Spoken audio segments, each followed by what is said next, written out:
তো গাইস, এই যে হচ্ছে আমার পাখির ছানা। এই যে আমার এখানে আছে 5টা পাখি,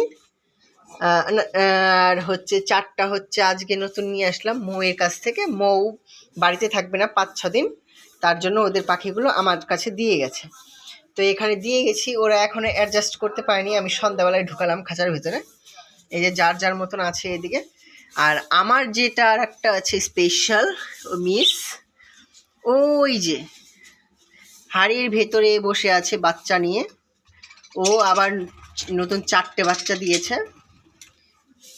আর এই যে এই ধলুটা, এই যে সাদা যেটা ধলু বসে আছে, এটা বিশাল ঝগড়ুটে। সারাক্ষণ খালি ঝগড়া করে আর ঝগড়া করে। ঝগড়া করতে করতে লেজটা কত বড় ছিল ছোট হয়ে গেছে, উঠে গেছে লেজ। এই যে দুটো, এই দুটো ময়ের। আর